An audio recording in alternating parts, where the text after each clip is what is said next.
If you're listening to this, there's a good chance this hits close to home. If you have a neurodivergent athlete who struggles with emotional outbursts, shutting down after mistakes, or losing confidence during games, you're not alone. And more importantly, you're not stuck. At Thinklete, we offer the Performance Lab, which is an 8-week program where we work with athletes and parents to build emotional control, resilience, and confidence in real game situations. This isn't about just staying positive. It's about giving your child the tools to reset after mistakes, stay composed under pressure, and actually enjoy competing again. We only open a small number of spots at a time for serious families who are ready to make a real change. If that's you, head to Thinklete.com and apply to work with us. Welcome to the Thinklete Podcast. This is Aleka, Derek's wife, and today we are joined by one of our mentors on our team, Janie Kokakis. She is a former Division I track athlete and at the University of North Iowa. Janie was also a state track champion and a 4-sport athlete growing up. Her athletic background gave her firsthand experience with the discipline, pressure, confidence, and mental challenges that come with competing at a high level. Today, Janie works as a speech language pathologist, specializing in executive functioning and supporting neurodivergent kids and their families. Her work focuses on helping children build emotional regulation, self-awareness, confidence, organization, and the foundational skills that impact both performance and everyday life. With backgrounds in both athletics and neurodivergent development, Janie brings a unique perspective to mentoring young athletes, and she's very passionate about helping kids learn and better understand how to think, learn, and perform so that they can build confidence and thrive both on and off the field. Welcome, Janie. Thank you. So Janie, this conversation is going to be more of a very casual, laid-back conversation about the stigma of ADHD athletes or kids that have ADHD and how they're perceived on and probably off the field.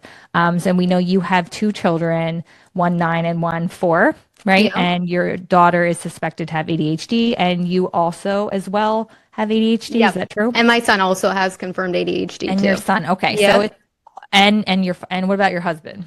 ADHD. Okay, there we go. So it's all in the family. You're very aware of how it goes, right? And the stigma, I'm sure, that has been put on you and your kids, right? 100%. Yep. Are your kids athletes? Do they play sports? Our 4-year-old, not quite. She's into like gymnastics and stuff on her own, but our 9-year-old plays every sport possible. So. Okay, that's awesome. And your 9-year-old is your boy, right? Yep. Okay. And how do you think your 9-year-old has dealt with ADHD in sports over the last few years? Has it gotten worse? Has it gotten better? Do you think people are judging him more or less? What are your thoughts? I think it's gotten better over time just because we simply know the strategies, but it definitely depends too on coaches, right? Mm-hmm. Whoever the coach is, it depends on how they teach, how they explain things. And for my son, he struggles with emotional regulation at home, but not necessarily on the field as much. His more looks like, I was given a direction and I was listening, but now it looks like I wasn't listening because I can't hold all of that information in my head at the same time. Yeah. Okay, so on the field, if he makes a mistake or if he messes up or if his team loses, he's solid, right? He keeps his cool. But at home. Yeah, we've worked on it quite a bit in terms of like being okay on the field, but at home, definitely if things go wrong, like the emotional regulation is not there all the time. We've gotten much better at it. Yeah. But impulses. What situations does he get super emotional at home? Anything. If you tell him no, like you can't go out with your friends or go to the other neighborhood today. Yeah. It's not fair, and all of those meltdowns for 20 minutes. Got it. And you as an athlete playing at such a high level, do you think that it affected you on the field as well as off the field? Do you find that you were able, you're similar to him, or are you completely different than I think we're actually pretty similar. So he has both.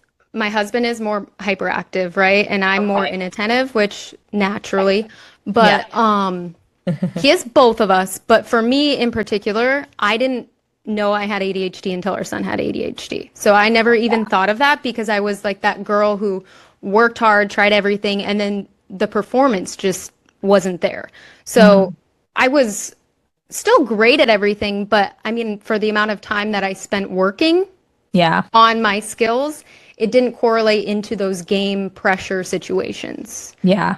Yeah, I understand that for sure. And that's what we're seeing with our son too, is like he'll work his butt off. There's no problem with that aspect. It's just sometimes those things that we worked on off the field aren't translating on the field.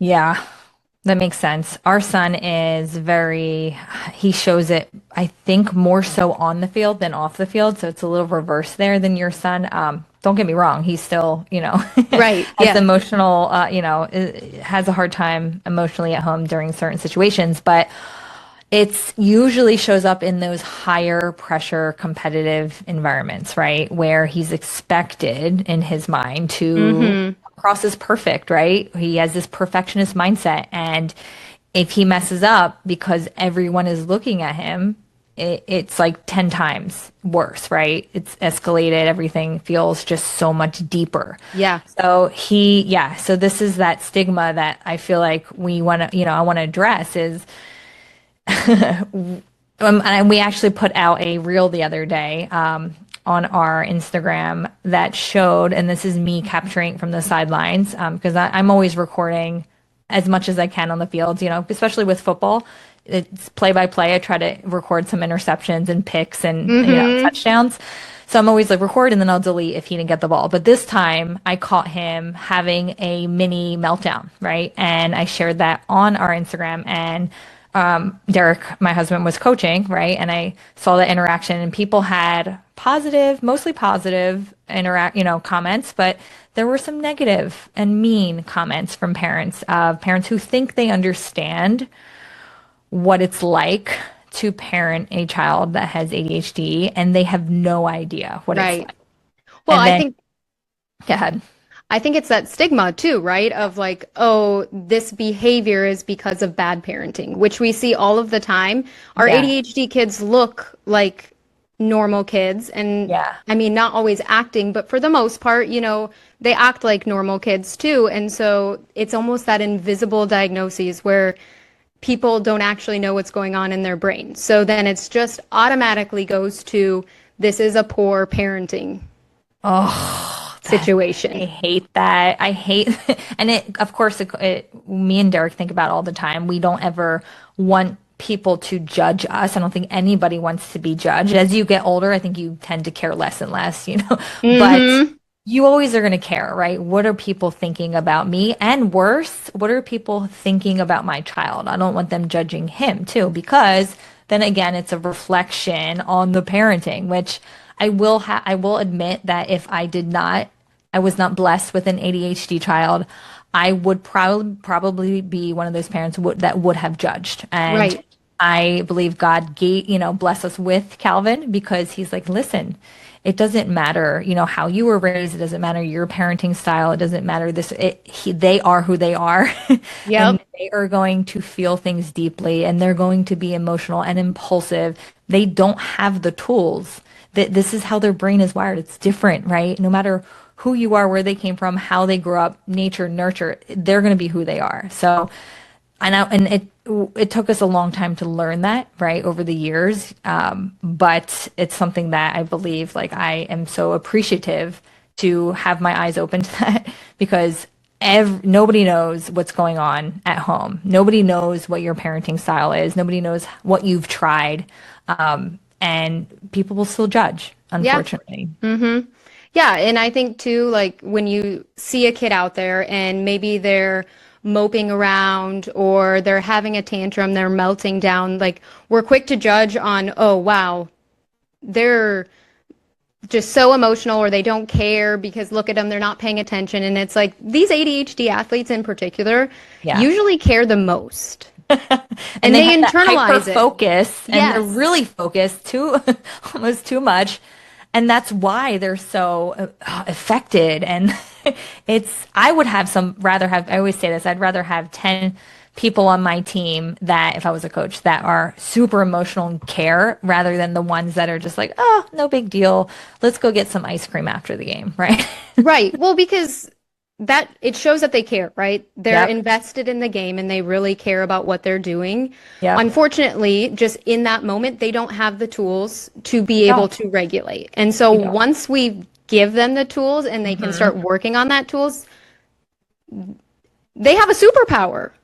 I know. And eventually they're going to have a leg up and an advantage over the neurotypical children, right? Who have not been preparing and building those mental skills all these years. And then it's going to hit and it's going to be like, whoa, okay, cool. Right. It's cool to see, right? Yeah. I didn't learn these things when I was younger, right? I bet you if I got tested, I would have ADHD. Derek tells me all the time, he gets it from you. And I'm like, probably. But I didn't have those tools, right? I have a really hard father that was, he's Greek and he would yell from the sideline, like, come on, Aleka. And he would get kicked out of games and it would be a distraction. And I hated when they yelled at me, but I knew that, he's just into it. He's just passionate. But I just feel like it's our mission to help spread awareness and let other parents know, hey, you never know what's going on. Please don't judge. Right. Parents are trying the hardest, right? Some parents, may need to seek out more support than others, and that's just okay, right? We all need help, right? Right. And I also think it's like we don't know what's going on at home. Yeah. We don't know behind closed doors how many struggles people are having. Yeah. And then the other thing is when we're talking about ADHD and in the sports, for my ADHD kids, sports are his outlet. Yeah. So I'm like, there is no way that any coaching or I am going to get in the way of that still being his outlet because 100%. he needs movement. He needs that. And if I become angry at him for having a hard time or if I'm constantly on him, which I probably am on him more than I should be. I try, not perfect. Not perfect. Even though I know the strategies, I'm still not perfect.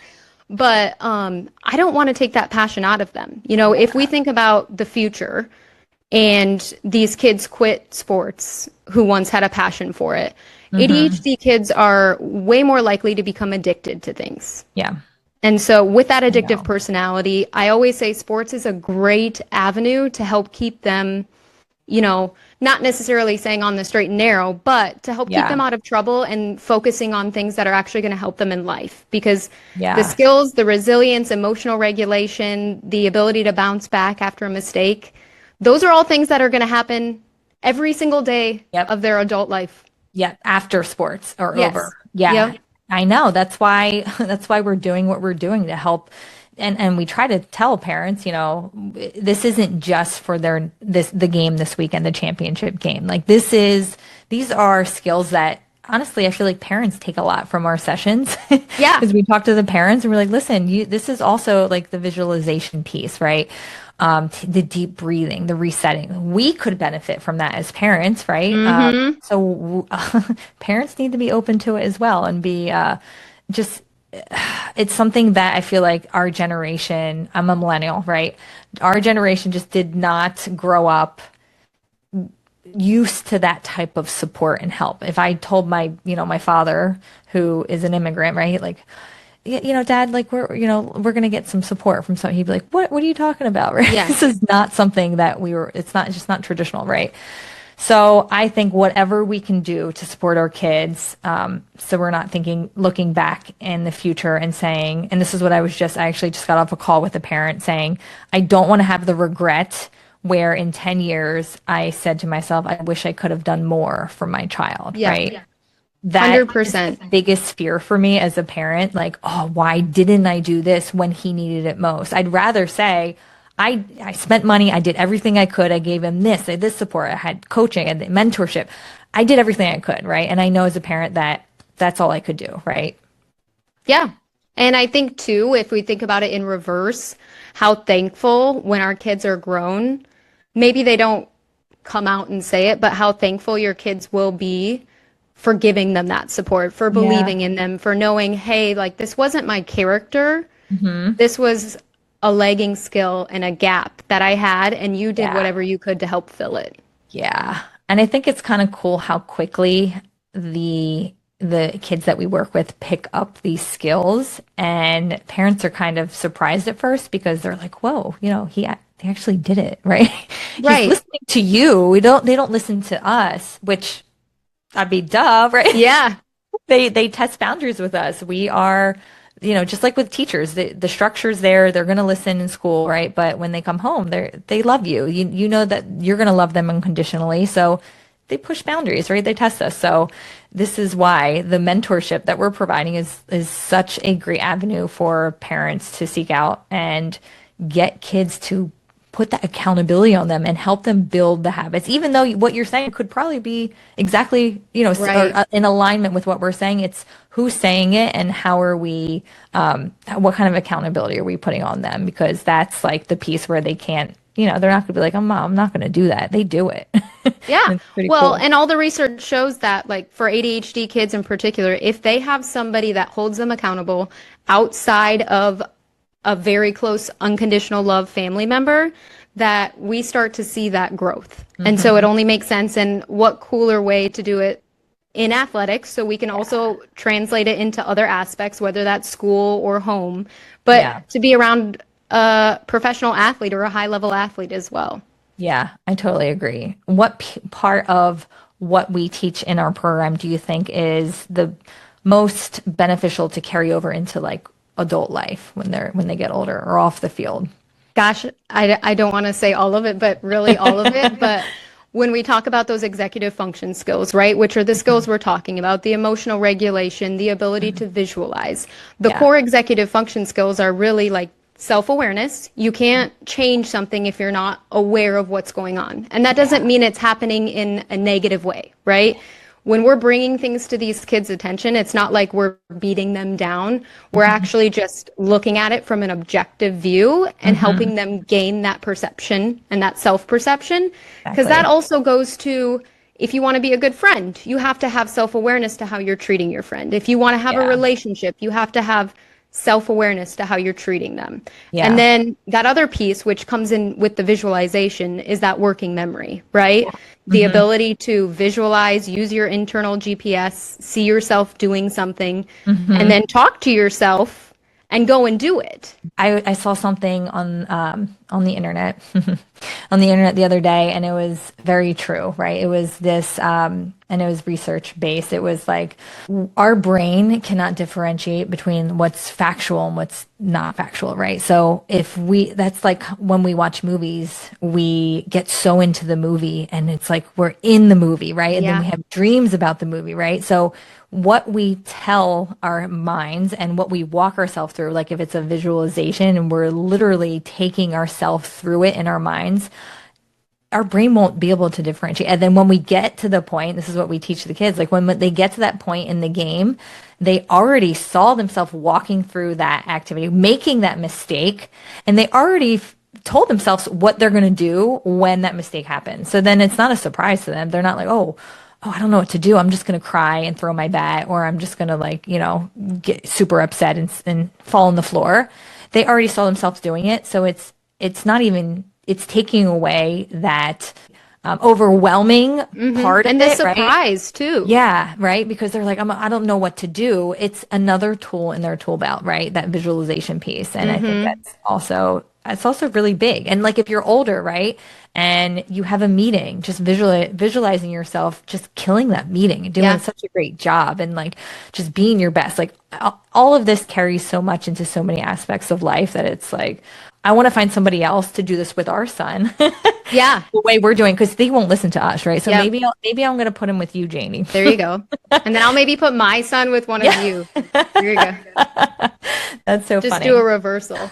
But no, the visualization aspect is like so important. And I think Yeah. when we think about it too, what we do differently here is we're not, and you said it, we're not just visualizing all the good plays, which is what people are taught to do, right? Visualize Yeah. yourself doing well, doing the thing, but that's not life. It's not realistic. Things happen. So we need to also be able to visualize the mistakes and then have a plan to what we're going to do. Yeah. And the moment the kiddos can get that is the moment they feel like they're out on the field being free again, just like they were when Confident. they were 5 years old, Yeah. just playing, Yeah. where there was no contingency, winning didn't matter, nothing mattered. Yeah. Yeah, that's so true. I was talking with an athlete the other day and we went through, a couple things, and I said, "What are you afraid of when you make a mistake? What are you afraid of when you strike out?" And he's like, "Losing." Okay, so that's the consequence, right? You strike out, the consequence is losing. What if you lose? What happens? Do all your toys disappear? Like, what happens? What's the worst thing that could happen? He's like, no, he couldn't tell me, right? Yeah. Okay, you miss a shot in basketball. What's the word? We lose, right? It always comes down to losing. Like, that's the worst thing in a kid's mind, losing. But we need to get them to understand that losing is not a big deal. It's not the end of the world, right? We have to accept those losses and expect that they're going to happen, and realize, oh, okay, it's just a loss. Like, what's the worst thing that can happen? That's it, right? Yeah. So he kept laughing. And I'm like, well, you also have to ask yourself, did you have fun? Because you can have fun losing, and I know kids have a hard time with that. But he had a game a few weeks prior, and it was like such an awesome game. And his parents said he had fun because it was like a real baseball game, right? Yeah. So it's like, doesn't matter, right? Just as long as you have fun and we don't take that away from them at the younger ages. Because like you said, they're gonna get burnt out. They're not gonna have fun anymore. And if it's the best therapy for ADHD kids, why would we try everything we can to make it not fun for them? Right. Right. I totally agree. And I think when you think about it, ADHD kids tend to be black and white thinkers. So when we think about losing means I'm bad. And that just doesn't mean I lost the game, which is different verbiage from I'm a loser, right? Where winning, we won the game, whereas I'm a winner. So they look at it as like, this is their identity. And the ability to pull that back and allow kids to realize, hey, actually winning is great, but if we're winning all of the time, we're usually not learning anything. If you look at all professional athletes, they learn the most when they're losing. If they can take something from that loss, they're going to learn.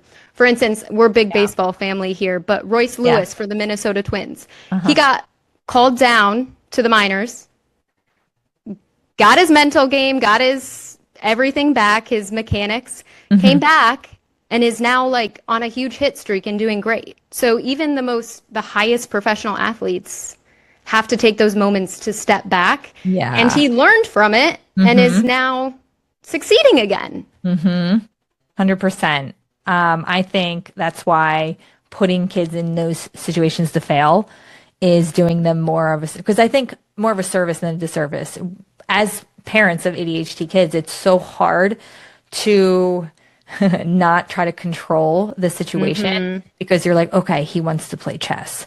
Okay, get ready because it's probably going to end up in a meltdown, and I'm going to lose on purpose so that he wins, so that I avoid the fight.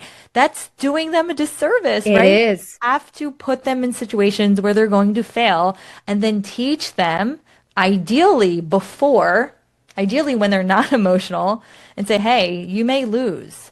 What are you going to do after you lose? Are you going to give up halfway through? Because with chess, you kind of know when you're kind of like, hey, I'm cornered.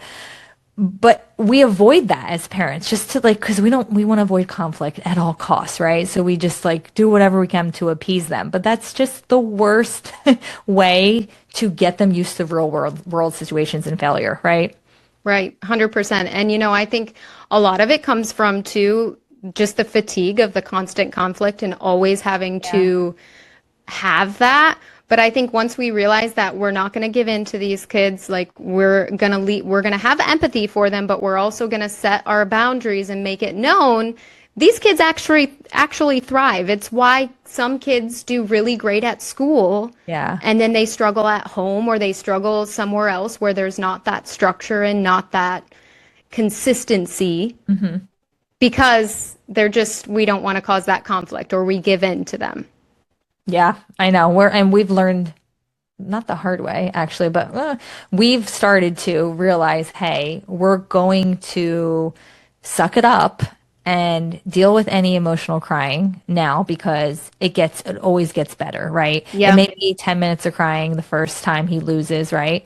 The second time, it's 8 minutes. The third time, it's 5, and then it decreases and decreases because he knows crying's not getting me anywhere, right? Right. So avoiding the crying, avoiding those meltdowns in those situations is also not the way to approach it. So I just want to make sure that parents are I know it's hard, right? Especially when you feel like you want to have an emotional breakdown.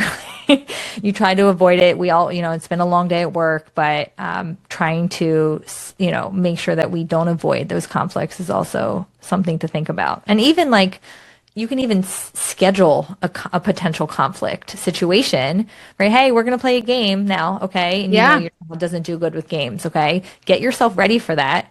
And maybe you talk to him about it earlier. Like, I can't wait to play a game with you, right?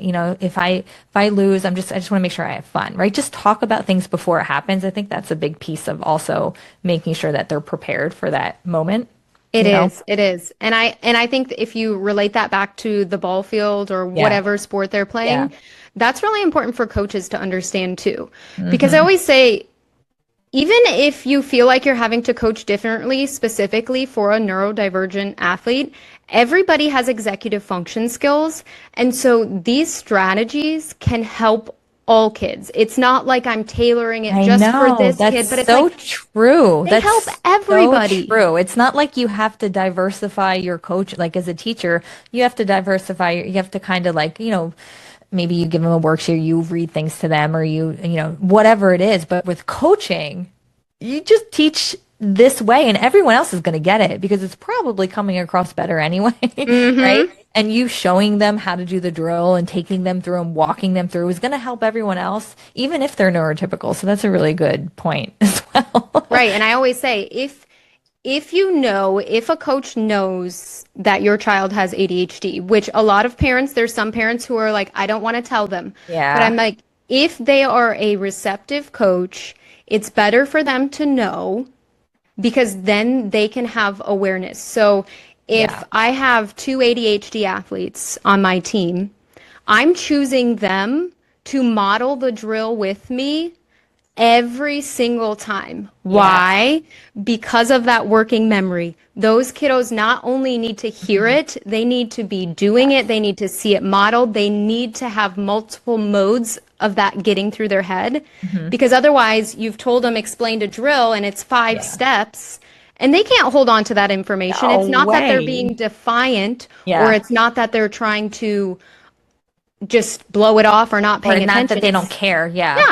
They literally just can't hold it all in their head and then go and use it. Exactly. I couldn't either. I'm like, just show me. Like, don't tell me, just show me. And and the next level is take me through it. So that would be such an easy switch that coaches can do. But you mentioned something that I want to ask. So you said a lot of parents don't want to share that their child is ADHD. And I think that ties back to the stigma and the myths that, he's going to be uncoachable. He's going to be hard. So don't judge him before you get a chance to know him. Why do you think parents don't want to share that piece with even like other parents on the field? I think it can go multiple ways. I think it can be, like I don't want them to automatically assume that he's uncoachable or unable to do things. But I also think I don't want him to have an excuse. Yeah. I want to make sure that he feels like that the coaches feel like he's just another kid. Don't treat him differently. Yes. Yeah. But in reality, the strategies that take place on the ball field aren't really that it's not like you're taking him into a separate classroom like they do for, testing in schools, right? It's still everybody. It's not you're pointing or what's the word? Secluding him, right? Yeah. It's you're still including him. You're just making things a little easier for everybody. So, but that's interesting that you said like you don't want. So I wonder if in the conversation with the coach, again, parents should be doing this with all of your kids' coaches in the beginning of the year, and if you haven't yet, it's never too late. But have that conversation and say, just so my son, daughter is, ADHD. Here's what they respond well to. Yes. Please don't lower your expectations. No, because we need to keep those expectations high. Yes, that's a big piece of it, right? We don't want you to like make things easy for let him score. No, right? But make sure that he understands what's happening because usually they get overwhelmed when they don't understand something, right? Or again, they're not prepared for what's going to happen, right? So, and then if he does melt down or if he does cry or get emotional, this is how he responds best. We want you to just ignore him, or we want you to go over to him because he really just wants some positive praise at that point. Right. You know what I'm saying? So, and as a parent, you know them best. So and every kid is different. And every kid is different, right? So that would be I guess that would be the differentiation of the coaching, right? How to respond to different kids when they do get a little bit emotionally, a little emotional on the field about anything that happens is, hey, this child needs to have his space. Leave him alone. Make sure the kids leave him alone. Or this child you need you to encourage him, right? He needs you to say, hey, I'm not mad at you, right? You're still doing great, right? So I think that could be a piece of it where, if you feel comfortable telling the coach, which I think, again, you're going to help your child more than hurt them, but the coach also has to be open to it. And if the coach, like my son's basketball coach right now is he's playing in a summer league because he loves it. And the more activity for him, the better. But he's not my favorite. He's not somebody that I would go up and tell that, because I feel like he would be somebody that would immediately judge and maybe, not put him in situations because he doesn't think he can handle them, right? But you have to feel out your coach. And obviously, if the coach is not supportive, it is worth seeking out a different team just for that. I honestly believe so many parents we talk to, it's like the coaches ruin the experience for the kids. And that's the first way that they're going to lead to, quitting or not, having fun. 100%. And like some of these coaches most of them in youth sports are volunteer, right? Yeah. And so we do get that mix and that divide of coaches who are just there to win versus coaches who are there to skill develop and develop these young kids as, better humans going out into the future. And I think that's a hard thing for parents, but I agree. Seek out a different league, speak with them, even if it's in the same league, if you could find a different coach. Yeah. And then also just continue to have those open conversations, because the more you can have those open conversations with those coaches, if you feel comfortable, hopefully the more understanding they have, because the reality is a lot of people, even coaches, don't really understand ADHD. Yeah, they don't. They think it's hyperactive, bouncing off the walls. Yep. And that is not what it is. Yeah, there's so many, it shows up in so many different ways. Obviously, everyone's different, like you said, but I think the more parents communicate, because there's at least a couple kids on every team, the more parents communicate and say, hey, this is, my child is this, they have this, they're struggling with this. I think the coaches are going to become more aware and educated and not fear, because I do feel like some coaches will fear that, because then they feel like they have to change everything they're doing, or they're afraid that they're going to say or do something, or they're afraid of how the child's going to act. I think taking away that fear also is going to help take away that stigma as well. You know what I'm saying? Mm-hmm. And it's also to be able to come out with it, whether it's a coach or other parents on the team, makes it so much less isolating as a parent. Yeah, because you're not sitting there biting your nails, like, what are they thinking? It's just more like, okay, they're aware. Yeah. They may think it's an excuse, or they may, think that it's bad parenting, but also they're aware that this is happening. And so if they choose to judge me or my child, that is an uncontrollable thing for me. I can't control that. What I can control is I've said it, I've told them, I've given them the resources or the things that work. And now the rest of that is kind of out of my control. Yeah. That's funny, because we teach the controllables and controllers with the kids. This is where the parents can learn something as well. But that's funny, because right now, and that's a good point, because if the athlete is not, successful right now in the field and things are not working out, and you have not yet told the coach about that, now maybe we should try. You know what I'm saying? Like, if it's not working right now, what are you afraid of, right? So share that with the coach and see how they respond, right? You may be surprised. They may say, hey, my child is too, right? I just didn't tell anybody, right? It's that fear of judgment, and like, if something happens, it's going to be immediately, oh, that's because they have ADHD. I feel like that's also what parents think. And in my mind, I'm visualizing like the baseball field, because that's where it shined the most. And I'm going to say shined the most for our son.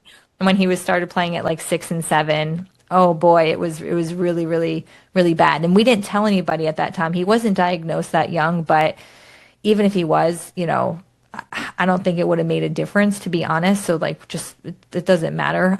But that was the toughest part for us as parents is on the, and especially because of Derek. Derek was, played professionally. He's like, Right. yeah, my son should know how to act, and everyone's looking at him like, oh yeah, Derek's son is going to be awesome, right? He was awesome. No, right? I mean, yeah, he's a great athlete, but he doesn't come across as that same way. And I feel like people talking, eventually they get to know and they say, oh, okay, Calvin has a hard time doing this. Which then when they pick teams the following season, which I didn't like how they did that, they should just randomly pick at that Right. age.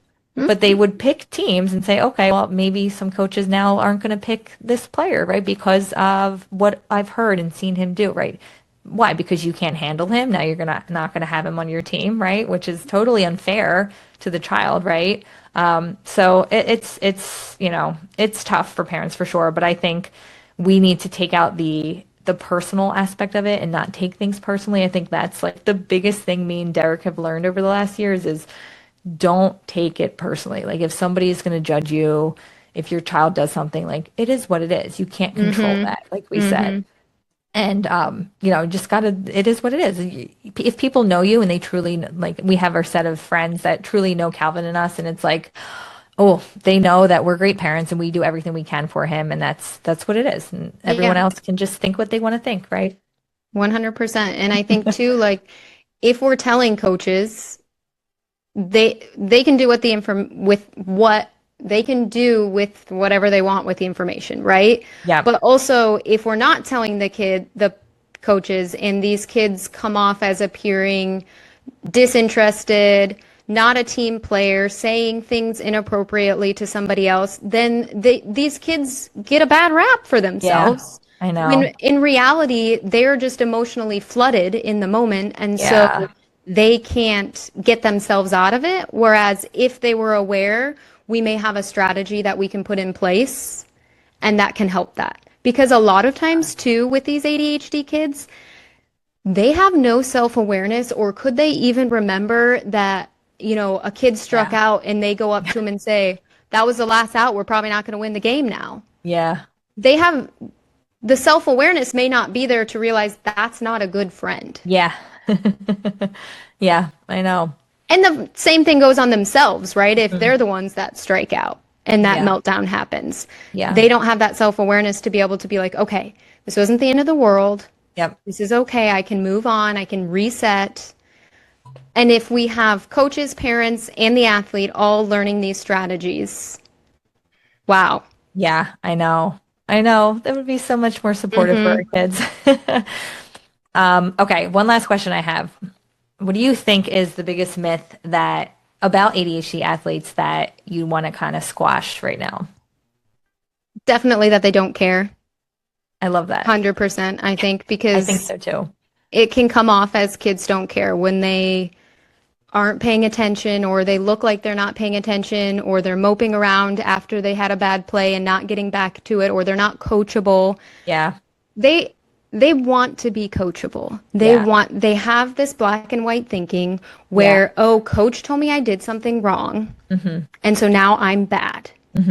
Versus when coach tells me I did something right, now I'm good. When in reality, they're both feedback. They're both constructive. They're both can be helpful. But to our ADHD kids, they take it very personally, and some other athletes do too.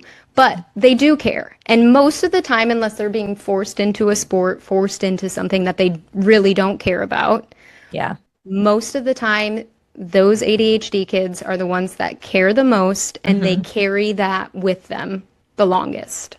Totally agree. Like the amount of care, it's almost too much, right? And it's like, it's okay. It's just a game. We're supposed to have fun, right? The whole purpose is to have fun. So getting them to realize that is tough, but I think that's a great myth. I'm going to share one myth that I think is also up there, and it's athletes with ADHD that have emotional meltdowns are not receiving the discipline at home that they should. Oh, that's a great one. Right? They're not disciplined. The parents don't discipline him. Where is the accountability? Like, what? The amount of discipline we have tried. Yeah.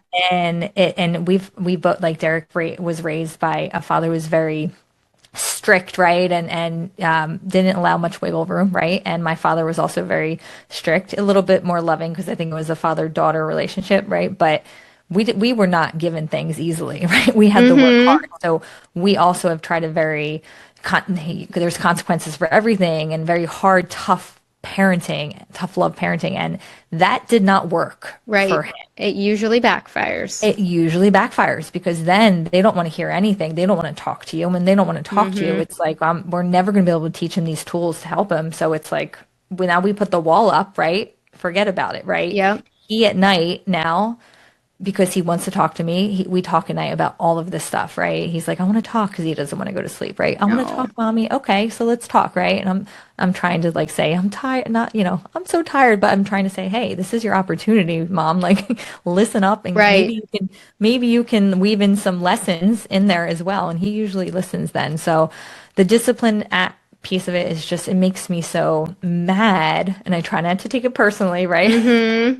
It just makes me and Derek so mad because like we hear it from other parents, and it's like, and some of the comments that we receive, and so you don't even know the type of discipline that we tried, right? And having no leeway, right? Like, you did that, okay, now you're not going to be able to have any, like, that's not going to work, right? So I think those myths are really you definitely have to have the high expectations, but like highly giving too. It has to be that middle ground. Like, we can't do the completely gentle parenting, but we also can't just be drill sergeant with our kids either. And both ways you see create big problems for kids with ADHD. Yes. I think the middle ground is the loving accountability. Don't you think, right? 100%. Like, you're accountable for this. We hold you these expectations, whether it's taking out the trash or practicing every day or getting your equipment ready before the game. Big one. Yeah. Like, why would you not? I mean, if your kid can put on their clothes in the morning, they should be able to grab their stuff and get it ready by the door. You know what I'm saying? That's like little accountability pieces that I feel like just build them up and get them into those good habits, focus on the game. And it also builds their self-worth too. Yeah. That's the biggest thing. Like, that self-worth and self-confidence doesn't come from people saying, you're amazing, you're great, right? It comes from them putting in the work and doing the things and realizing, oh, I am independent. I can do this. I am capable. Somebody else can't build that for you. I agree. They can help you tear it down, but they cannot build it for you. Oh, I know. You got it. Any other last minute thoughts? I could go on, but that would be like a 3-hour podcast. I know. I have so many questions that I just want to keep asking, but we'll keep it short and sweet. But yeah, thank you so much for coming on and chatting with everybody and letting everyone get an idea and just hear you and your perspective and your thoughts. And I would love for you guys, if you're listening and you have an athlete who is struggling, we would love to pair you up with one of our mentors. And Janie, she's amazing. Feel free to reach out on our website or on Instagram. And thanks so much, Janie, for joining us today. Thanks for having me. Great conversation. Bye, everyone.